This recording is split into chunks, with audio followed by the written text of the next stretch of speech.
Imagine marrying a man who is literally on his deathbed, only to discover his entire tragedy is a lie. That was Hana's reality. She took a vow to protect Korea's most feared and supposedly dying Chaebol heir Han Joon-Woo. She expected a cold contract, grief, and an early inheritance. Instead, she stepped straight into a gilded cage of paranoia. Behind closed doors, Joon-Woo isn't fading away.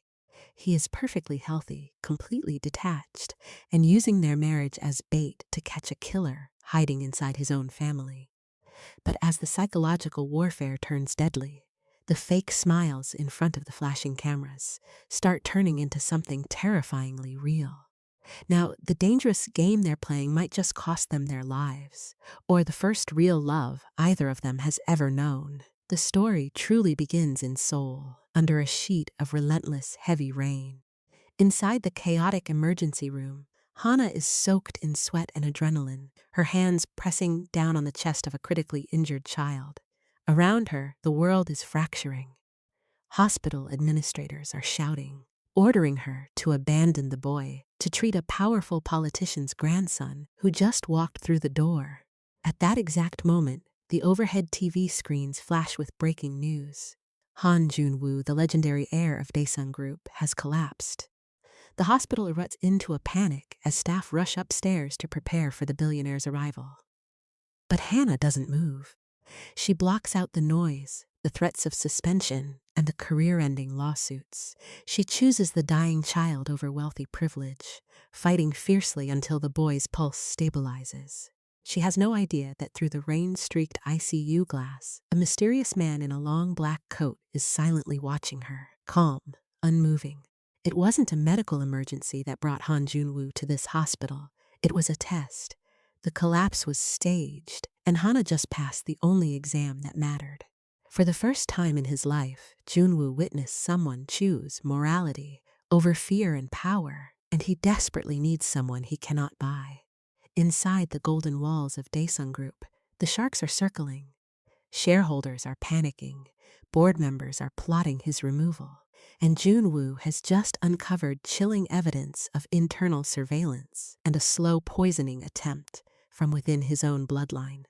Someone close wants him dead. To make matters worse, his grandfather's ironclad inheritance clause dictates that an unmarried heir cannot hold permanent control of the empire. Joon-Woo needs a wife within months, or he loses everything. But elite society is full of spies and political puppets. He needs an outsider, someone resilient, fiercely moral, and impossible to manipulate. He needs Hana. When Joon-Woo approaches her, the terms of his proposal are staggering. He offers to fully fund her mother's life-saving surgery, erase her family's suffocating debts, and guarantee her brother's education. In exchange, she must sign a 1-year contract, move into the hostile Han mansion, and play the role of a deeply devoted wife to a dying man.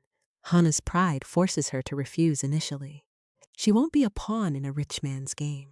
But reality hits hard when violent debt collectors show up at her mother's doorstep, leaving Hana with no choices left. To save her family, she signs her soul away. The media frenzy that follows is a circus of flashing lights and blinding headlines. Dying billionaire marries unknown woman. At the altar, surrounded by thousands of fake smiles and hidden cameras, the atmosphere is suffocatingly tense. As Joon-Woo slips the heavy diamond ring onto Hana's trembling finger, he leans in close. His breath brushes against her ear, completely devoid of the warmth a bridegroom should have. He doesn't whisper a vow of love. Instead, his voice drops to a chilling, intense whisper.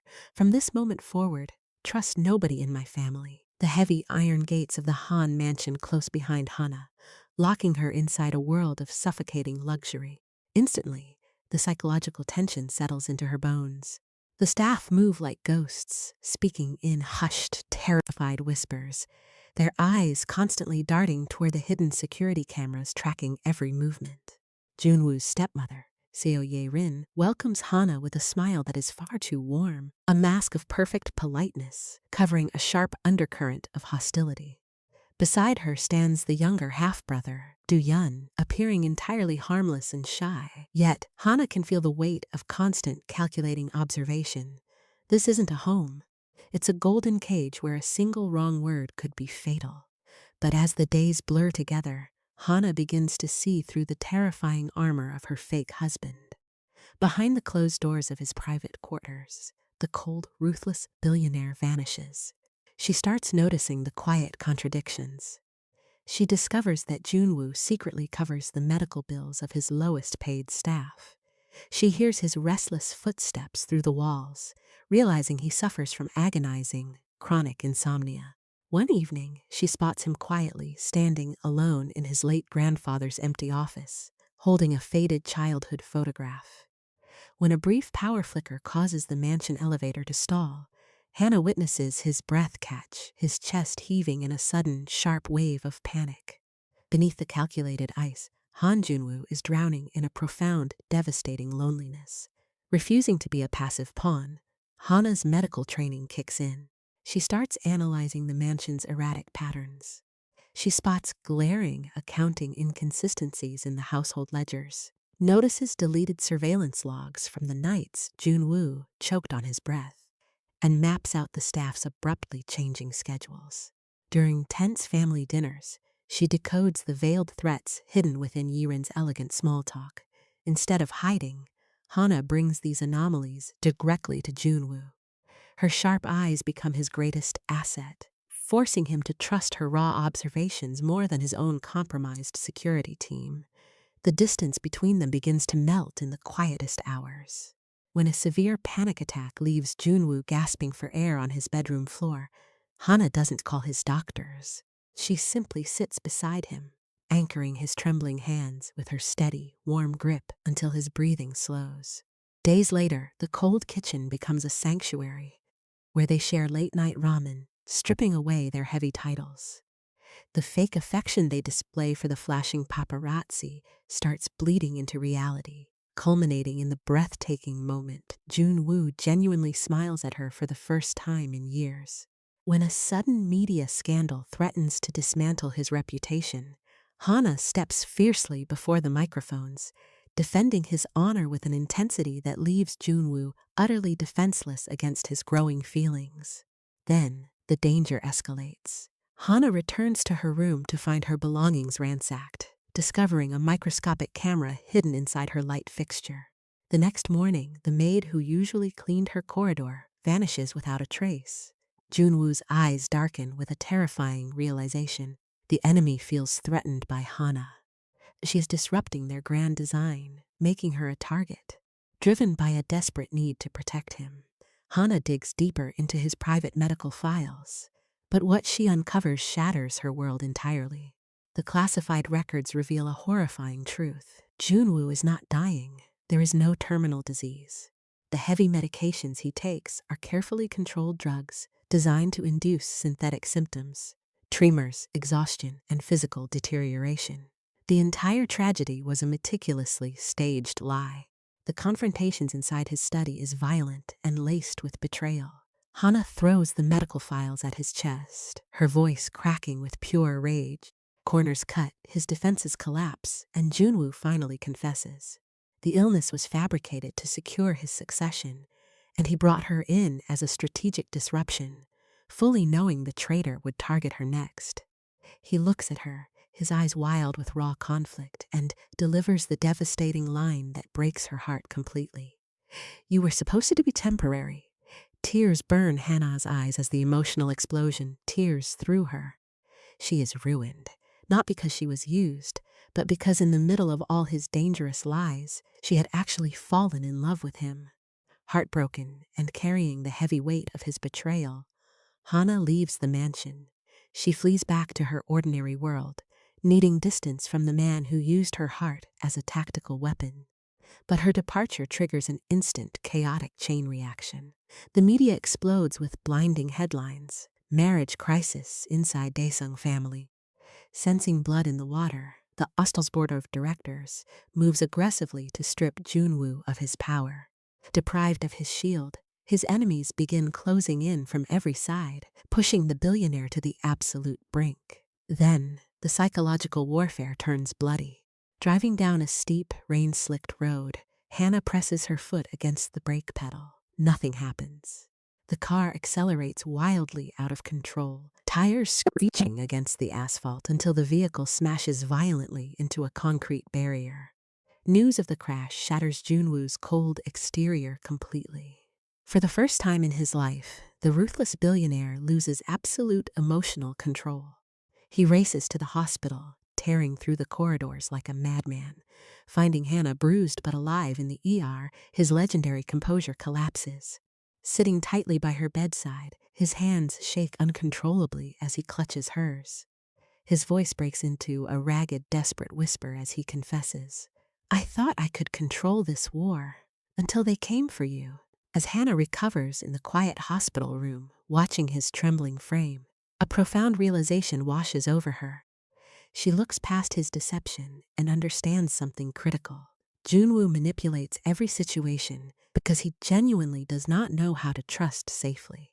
Control is not his weapon. It is his desperate survival mechanism against a lifetime of trauma. This deep vulnerability changes everything. Her anger evaporates, replaced by a fierce determination to fight beside him. Now fully unified, they form an unbreakable alliance. Hana returns to his side, and together they launch a covert counteroffensive. Leveraging her sharp, analytical mind, Hana helps Joon-Woo unearth a labyrinth of corruption, tracing illegal shell companies, unmasking manipulated shareholder votes, and cracking encrypted transactions linked to hidden family accounts. But it is her specialized medical background that uncovers the most horrifying truth of all. Reviewing his old lab results, Hana identifies a pattern of toxic chemical signatures. Someone has been slowly, meticulously poisoning Joon-Woo for years in tiny, untraceable doses. The revelation is staggering. His chronic insomnia, sudden panic attacks, and real physical deterioration weren't just phantom symptoms caused by his fake medication. His fabricated illness had accidentally hidden a real, long-term assassination attempt. The dark trail of breadcrumbs leads them straight to the inner circle, but with a shocking twist. Digging through the encrypted family accounts, Hana discovers that the elegant stepmother, Seo Ye-rin, is not the brilliant mastermind behind the plot. Instead, Ye-rin's secret transactions reveal a tragic, desperate mother trying frantically to clean up digital bloodstains. She knew her son was slipping into total darkness, and she was trying to protect him from his own consuming hatred. She isn't evil. She is just broken. The true monster is the one who stayed invisible. Han Do-yeon, the quiet, underestimated younger half-brother, is the genuine sociopathic mastermind. He orchestrated every piece of fake evidence, ordered the slow poisonings, initiated the violent assassination attempts, and pulled the strings of media manipulation to tear the family apart. Do-yeon had ruthlessly weaponized his own mother's protective instincts, using everyone as disposable pawns in his quiet, bloody quest to inherit the empire. With the truth exposed, the cornered monster strikes his final, desperate blow. Do-yeon kidnaps Hana from her apartment, dragging her into the shadows to use as his ultimate leverage. He delivers a brutal, ice-cold ultimatum to his older brother. Sign over permanent control of the Daesung Group succession, or Hana dies. The psychological trap is perfect. Do-yeon expects the ruthless, power-hungry billionaire he has spent his life envying to hesitate. He expects Joon-Woo to choose the empire. But he heavily underestimates how deeply Hana has rewritten the billionaire's soul. The climax unfolds inside the Grand Daesung's boardroom during a high-stakes shareholder meeting, broadcasted live nationwide. The atmosphere is suffocatingly tense, the air thick with anticipation as millions tune in. Joon-Woo walks in alone, his face a mask of absolute, terrifying calm. To the board and the viewers at home, he looks utterly defeated, stepping up to the podium as if preparing to sign his surrender and hand over his birthright to save his bride. Instead, Joon-Woo flips the script on a national stage. With a steady hand, he activates the presentation screens, unleashing a devastating avalanche of evidence. He publicly exposes the encrypted files detailing Do-yeon's financial crimes, the illegal succession manipulation, and the exact medical data proving the long-term poisoning. In mid-sentence, heavily armed police units stormed the Daesung headquarters, sirens blaring outside. Surrounded by flashing cameras and the sudden realization that his mask has been permanently stripped away, Do-Yun psychologically collapses on live television, his quiet demeanor morphing into erratic, trembling panic. Watching from the sidelines, Seo Ye-rin finally breaks down into agonizing sobs, completely destroyed by the horrifying truth of what her son had become. As the smoke clears and the police drag Do-Yun away, Hana is rescued, unharmed but deeply shaken. The corporate empire is left in complete chaos, fractured and bleeding. But Joon-Woo does not make an unrealistic, fairy tale choice to instantly abandon everything overnight. He understands his responsibility to the thousands of innocent employees relying on the company. With Hana standing firmly by his side as his anchor, he steps into the wreckage to do things right. He spends the grueling following weeks restructuring the Daesung Group, systematically purging the corrupt leadership, and putting a stable ethical board in place to gradually transfer operational control over time. But while he fixes the business logically, his emotional allegiance shifts forever. The moment the transition is safely locked in place, Joon-Woo permanently turns his back on the dynasty. He refuses to spend the rest of his days looking over his shoulder, waiting for the next knife in the dark. For the first time in his life, he walks away from the throne, choosing an ordinary, breathing life with the woman who taught him how to love, over an endless, soul-crushing war for power. Months blur into a steady, quiet rhythm, carrying them far away from the blinding camera flashes and the cold concrete shadow of the Daesung Empire. The bitter winter of Seoul melts into a warm, forgiving spring, bringing with it a profound sense of healing. In the heart of the city, standing before a modest, sunlit building, Hana watches the brass lettering catch the morning light, the Hana Foundation. Her chest swells with a deep, quiet pride. She had finally done it. Backed by the clean resources Joon-Woo safely secured for her, she built a sanctuary dedicated to providing urgent, high-quality medical care for low-income families. The very people the rigid healthcare system routinely leaves behind. Every time she walks through the clinic doors, she sees the face of the little boy from the rainy emergency room, the child she risked her entire future to save. Her journey has come full circle. She is no longer the desperate medical intern drowning in her family's suffocating debts, running from relentless collectors. She is a healer, using her resilience to mend a broken world, proving to herself and everyone else that her empathy was never a weakness. It was her greatest strength. And away from the city, nestled against a jagged coastline where the horizon stretches infinitely, Joon-Woo constructs a completely different kind of sanctuary. He lives quietly in a house overlooking the sea, where the only constant sound is the rhythmic, soothing crash of waves against the shore. The heavy gold-plated armor of the vice chairman is gone, buried forever in the wreckage of the corporate war. He is still undeniably wealthy, his vast investments safely managed from a distance. But the money is no longer a heavy chain, dragging him into paranoiac darkness. He is no longer an imprisoned heir watching his back, waiting for the next slow poison to slip into his glass. His phone rings occasionally, urgent consults from the newly restructured Daesung board, desperate for his brilliant tactical mind to solve a complex global crisis. He answers their questions with calm, detached precision, steering the empire safely from afar. But he refuses to ever set foot back inside the dynasty. He gives them his intellect, but he keeps his soul for himself. The severe insomnia that used to hollow out his eyes has finally faded.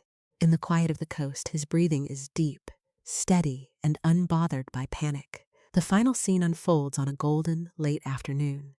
The sea breeze carries the sharp, clean scent of salt and wild grass. Joon-Woo walks down a narrow, unpaved path leading toward their home, carrying a simple brown paper bag filled with fresh groceries. There are no heavily armed bodyguards shadowing his footsteps, no black sedans idling at the corner, and no hidden lenses clicking from the trees. He is wearing a simple, comfortable sweater, his dark hair slightly windswept, looking entirely human, entirely relaxed. Hana's is waiting for him on the wooden porch, leaning against the railing with a soft, warm smile playing on her lips. She watches him approach, marveling at how much the tight, guarded lines of his face have softened over the months. As he steps onto the porch, setting the groceries down on a small wooden table, Hana steps into his space. She slides her hands up his chest, feeling the steady, calm thud of his heart beneath the fabric. A heartbeat that is completely healthy, completely real. Looking up into his dark eyes, she asks the one question she has held in her heart for months, her voice a soft, gentle murmur against the ocean breeze. "Do you regret leaving Daesung behind?" Joon-Woo catches her wrists, his grip firm and warm, anchoring her to him.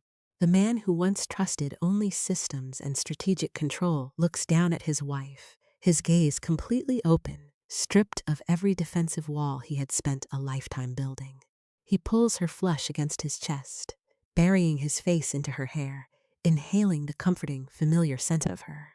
When he speaks, his voice is a deep, resonant whisper that vibrates against her soul, delivering the absolute, unshakable truth of his new life. "You were the only thing I was afraid to lose." The silence of the coast is beautiful, but for a man raised in a war zone, peace feels terrifyingly unnatural. Hana watches Joon-Woo closely over the following weeks, realizing that while his body is physically free, his mind is still trapped in survival mode. He still tracks every exit whenever they enter a room, watches the perimeter security feeds with a tense, lingering obsession, and wakes up shivering in the middle of the night. During their most peaceful moments, just as they are about to connect, he instinctively pulls away, as if waiting for the other shoe to drop. One heavy night, unable to watch him suffer in silence, Hana confronts him in the dim light of their living room. She steps into his space, her voice cracking with a mixture of love and desperation. "The war is over, Joon-Woo. Your family is gone. The empire is safe. So why do you still look like you're waiting for an assassination?" Joon-Woo stands rigid, unable to answer her. For 32 years, fear was his identity, his armor, and his breath. He doesn't know how to exist without it. The fragile standstill breaks days later when Hana is organizing old boxes brought from the Han estate. Tucked beneath old corporate ledgers, she uncovers a hidden, encrypted digital drive. When she opens it, her breath catches. Inside are detailed dossiers, surveillance photos, and medical records, not of his family, but of her. There are high school scholarship applications, reports from her volunteer work, and photos of her walking home from long hospital shifts. The files date back over a year, before their supposed first meeting in the rainy emergency room. He hadn't chosen her at random. He had been tracking her life. Shattered by the familiar sting of manipulation, Hana confronts him, throwing the printed documents onto the between them. "Were you investigating me this entire time? Was our entire marriage just a long-term simulation you calculated?" Joon-Woo looks at the papers, and for the first time, the calculated billionaire completely surrenders. His voice drops, thick with raw, suppressed emotion, as he reveals the real reason he chose her. It wasn't because she was convenient or easily bought. Years ago, during a brutal Seoul winter, Joon-Woo had been sitting in his black sedan dead inside when he watched Hana spend her last few bills to buy medicine for a freezing, homeless elderly man outside the clinic. When the old man wept, apologizing for being a burden, Hana had held his chapped hands and whispered, "People shouldn't have to earn the right to be cared for." Joon-Woo steps forward, his eyes burning with a vulnerability that terrifies him. "In my world, everyone has a price. Everyone wants to destroy you. You were the first person I had seen in years who still looked at human beings like they mattered." He reaches out, his fingers trembling as he brushes a tear from her cheek. "I didn't investigate you to exploit you, Hana. I kept those files because when the darkness got too heavy, looking at your life was the only thing that reminded me that goodness existed. I think I fell in love with you long before I even understood what that feeling was. The revelation changes everything." The cold contract marriage dissolves into nothingness as Hana realizes she was never his pawn. She was his hope. With the truth fully laid bare, the heavy armor finally falls away from Joon-Woo's shoulders. Over the next month, he stops checking the security feeds. He begins sleeping deeply through the night, his head resting securely against her chest. He starts volunteering quietly at her medical foundation, using his brilliant strategic mind to help those who have nothing, finally reconnecting with the humanity he lost. The final healing comes on a stormy evening, when a sudden lightning strike plunges the entire coastal house into pitch-black darkness.